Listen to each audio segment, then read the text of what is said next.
સોની આપનું સ્વાગત કરું છું। સર્વપ્રથમ નજર કરીશું આજના મુખ્ય સમાચાર પર। આણંદ જિલ્લાના સોજિત્રા ખાતે એક જ કુટુંબના 2 યુવકોના મોતથી ગામમાં ફેલાયો શોકનો માહોલ। આણંદ સબજેલ ખાતે કેદીઓ અને જેલ કર્મીઓને રાખડી બાંધતી બ્રહ્મકુમારી બહેનો। દારૂડિયા કાર ચાલક દ્વારા સ્કૂલ વાનને ટક્કર મરાતા ડ્રાઈવર તેમજ બાળકોને પહોંચી ઈજા। આણંદ જિલ્લા પોલીસ તથા સુરક્ષા સેતુ સોસાયટી દ્વારા મહિલાઓ માટે ગોઠવવામાં આવ્યો મહિલા પરિસંવાદ કાર્યક્રમ। હવે સમાચાર વિગતવાર। સપરમા દિવસોમાં સૌ વ્યક્તિઓ ભગવાનને ભજવા નીકળે છે, ત્યારે આણંદ જિલ્લાના સોજિત્રા પાસે આવેલ દેવાતજ ગામના રબારીવાસમાંથી ટેમ્પોરેક્સ ગાડી લઈ 8 થી 10 વ્યક્તિઓ પાદરા જંબુસર ખાતે આવેલ ગંધાર ગામે સિકોતર માતાના મંદિરે દર્શન કરવા માટે નીકળ્યા હતા। તેમની ગાડીમાં અચાનક પંચર પડતા ગાડીનું વ્હીલ બદલી રહ્યા હતા, તેવામાં એક ટ્રક આવીને ધડાકા સાથે અથડાતા અકસ્માત સર્જાવા પામ્યો હતો।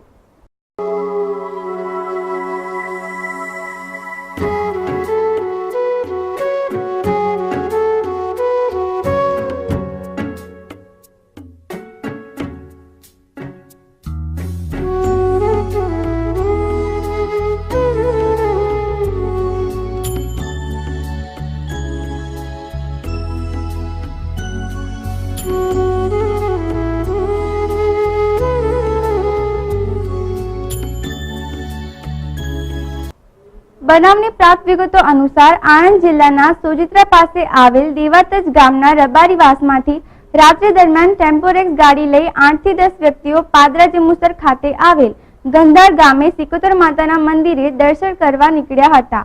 તે દરમિયાન પાદરા જંબુસર ખાતે વિરામપુરા નજીક તેમની ગાડીમાં પંચર પડતા ગાડીનું વ્હીલ બદલી રહ્યા હતા, તેવામાં એક ટ્રક આવીને ધડાકા સાથે ટેક્સમાં અથડાતા 2 વ્યક્તિના ઘટના સ્થળે જ મોત નીપજ્યા હતા।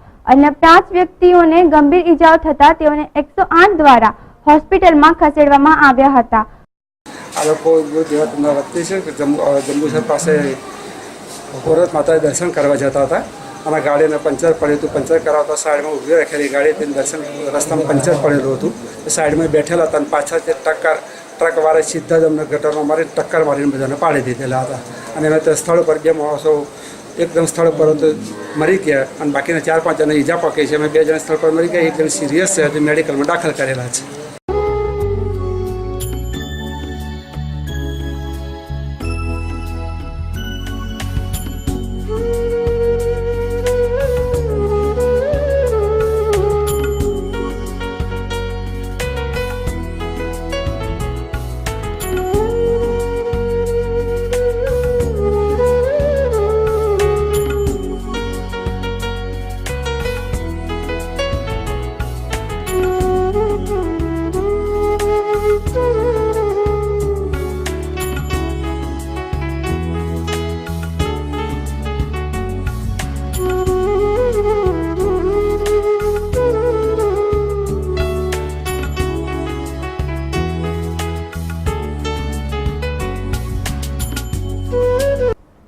Bureau report Icon news Sojitra. तारीख 10 ऑगस्ट 2014 દિવસે ભાઈ બહેનના પ્રેમનો પવિત્ર તહેવાર હતો, ત્યારે બ્રહ્મકુમારીની બહેનો દ્વારા આણંદ સબજેલ ખાતે કેદીઓ અને જેલ કર્મીઓને રાખડી બાંધવાનો એક કાર્યક્રમ રાખવામાં આવ્યો હતો।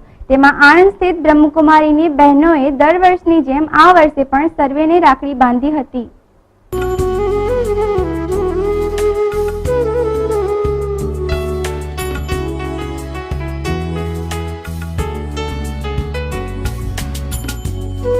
સામાન્ય રીતે જેલમાં સજા કાપી રહેલ કેદીઓને તેમની બહેનો દૂર દૂરથી આવી રક્ષા એટલે કે રાખડી બાંધી શકવા સક્ષમ ન હોય તેવા કેદીઓ અને જેલ કર્મીઓ મનમાં ઓછપ ન અનુભવે તે માટે બહેનો દ્વારા આ પ્રયાસ કરાય છે। તેવા સંજોગોમાં તેમની રક્ષાની જવાબદારી પણ સમાજની છે તેમ સમજીને આ કાર્યક્રમ રાખવામાં આવ્યો હતો। તો એ વસ્તુને તમે તિલાંજલિ નહીં આપી શકો તો આજના આ પવિત્ર દિવસે અમારી બહેનોની એ જ અંતકરણની ભાવના હોય તો પણ મનની અંદર નક્કી કરજો કે આ જગ્યા મારે જોવાનો વારો આવ્યો છે તો જરૂર કોઈ ન કોઈ જન્મમાં ક્યારે ને ક્યારે મેં કરેલું કર્મ એ મને જ પ્રાપ્ત થયું છે અને આજે નહીં તો કાલે વહેલું કે મોડું સૌ કોઈને કર્મનું ફળ ભોગવવું જ પડે છે. યાદ રાખીએ, બોલ જેટલા ફોર્સથી તમે નાખો ને એટલા ફોર્સથી એ તમારી પાસે જ આવે છે. તો જે કર્મ તમે આજે નહીં તો ગમે ત્યારે પણ કરેલું છે ને એનું જ ફળ છે. હિન્દુ સમાજમાં શ્રાવણી પૂર્ણિમાના દિવસે બધી જ બહેનો પોતાના ભાઈને હાથે રાખડી બાંધે છે અને સર્વ પ્રકારે ભાઈની રક્ષા થાય તેવા આશીર્વચન આપે છે. બ્રહ્મકુમારીની બહેનો દ્વારા ભાઈ બહેનના પવિત્ર તહેવાર રક્ષાબંધનમાં આ રાખડી સામાજિક સંદેશો ફેલાવવાનું માધ્યમ બની છે.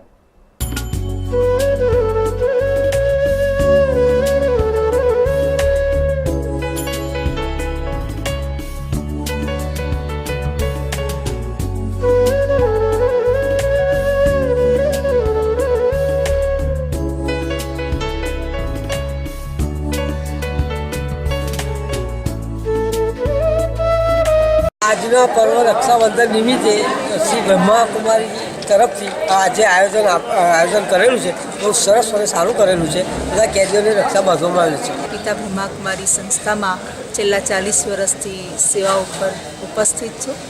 આજના આ પાવન પર્વ આપણા જીવનને ચેતનવંતો બનાવે છે, માનવ જીવનમાં જાગૃતિ લાવે છે. રક્ષાબંધન એ ભાઈ અને બહેનનો પવિત્ર તહેવાર છે, પરંતુ સાચા અર્થમાં આપણે સ્વયંનું રક્ષણ કરીશું તો બીજાનું રક્ષણ કરી શકીશું. તો સ્વયંનું રક્ષણ ખરાબ આદતોથી, વિકારોથી અને કોઈને કોઈ જીવનમાં પડેલા વ્યસનો છે એનાથી મુક્તિ મેળવવી એ સાચું રક્ષાબંધન છે. તિલક કરવામાં આવે છે તો તિલક એ ભાઈની શુભ બધાઈ માટેનું તિલક છે. જ્યાં શરીરને ચલાવવાવાળી ચેતના શક્તિ છે એ ચેતના શક્તિનું સ્થાન જ્યાં મસ્તકની વચ્ચોવચ્ચ આત્મા બિરાજમાન છે અને મુખ મીઠું કરાવવામાં આવે છે.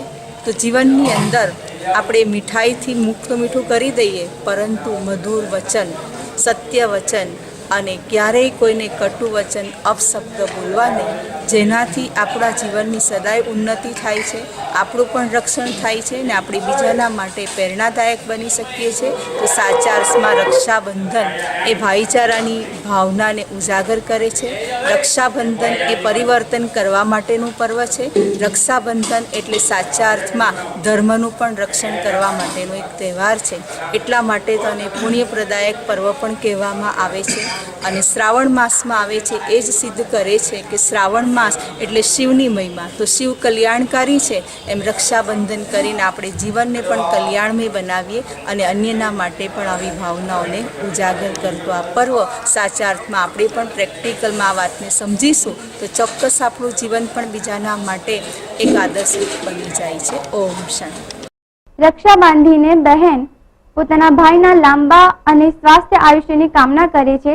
તેવા સમયે ગુનાખોરીમાં તેમજ વ્યસનમાં ફસાયેલા જેલના આ કેદીઓ ભાઈઓને બ્રહ્મકુમારીની બહેનોએ રક્ષા બાંધીને તેઓને સારા રસ્તે ચાલવાની સોગંદ લેવડાવ્યા હતા.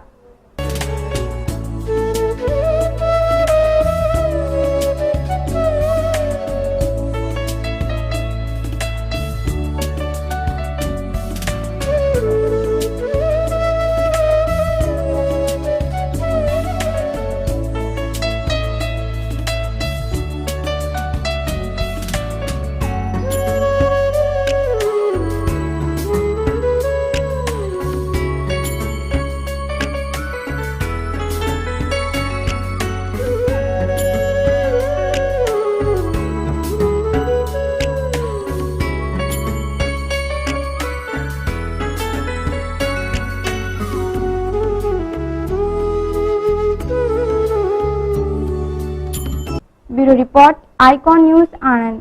દર્શક મિત્રો, અહીંયા લઈશું એક નાનકડો વિરામ.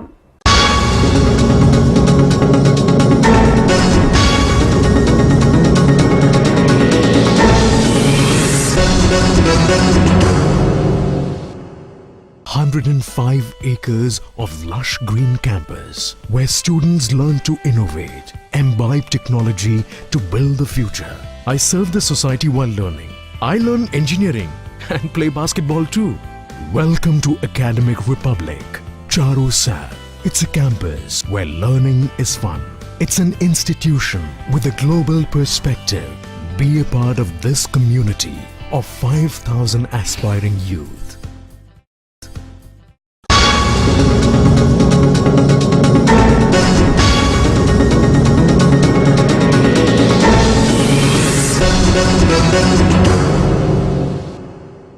વિરામ બાદ આઇકોન ન્યૂઝમાં આપનું પુનઃ સ્વાગત છે. નેશનલ હાઈવે નંબર 8 પર આવેલા મોગર ગામની સીમમાં બિટ્ટુ હોટલ પાસે એક દારૂડિયા કાર ચાલકે રોંગ સાઈડે કાર ચલાવી સ્કૂલના વાનને ટક્કર મારતા 5 બાળકો અને ડ્રાઈવરને ઈજા થવા પામી છે.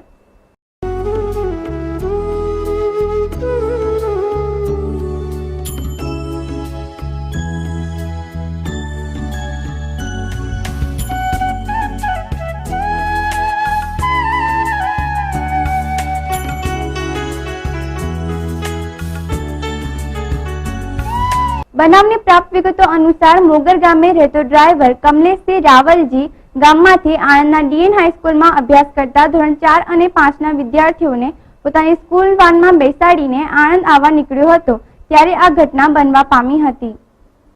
મોગર ગામ પાસે આજે એક રોડ એક્સટેન્શનનું કામ ચાલે છે, ત્યાં એક અકસ્માત થયેલો છે અને ભૂતકાળમાં આવા બનાવ બન્યા હશે. એટલે ગામ લોકોની માંગણી મુજબ એમને એપ્રોચ રોડ અને સર્વિસ રોડ નથી તેનો રોષ હતો, એટલે એમણે હંગામી ધોરણે થોડો રોડ રોકાયો હતો. પણ પોલીસની સમજાવટથી એમને એનઆરઆઈના આરએનબીવાળાના બોલાવીને એમને યોગ્ય ઉકેલ લાવવાની ખાતરી આપી છે અને હાલમાં તમામ રોડ ચાલુ થઈ ગયા છે. એવો છે કે જે મોગરમાં વરવાનું છે ત્યાં એને તો બરાબર જે નીચે વરવા માટેનો જે રસ્તો તો બરાબર નથી કર્યા. પછી મોગરની નાળામાંથી આ બાજુ જો બીજો એ કરી દે તો મોગરના નાળામાં થઈને રાઈટ સાઈડમાં નીકળી શકે.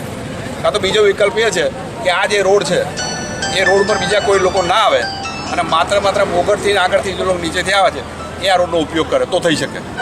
અને અહીંયા જે બ્લોક કર્યું છે ખોલ નાખે એવું તો વાંધો ના આવે, કારણ કે નીચેથી આવવાના માણસને ઉપર જ ચડવું પડે. અને તમે પાછળ જુઓ છો આગળ ત્યાં બી લોકોને ઉપર ચડવું પડે. આ તો એ વચમાં એને પંપ મારવો પડે હાઈવે પર.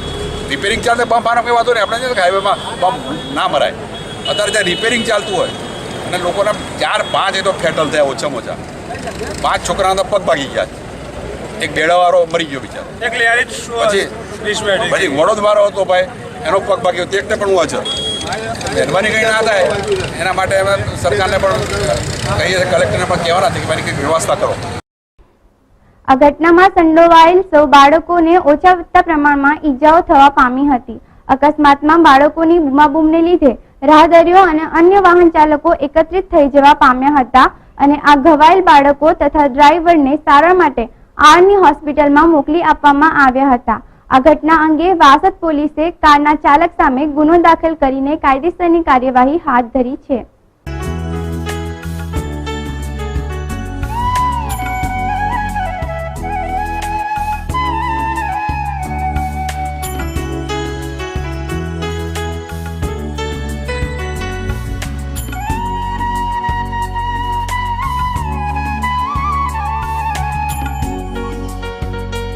બ્યુરો રિપોર્ટ આજની પોલીસ ડાયરી પર.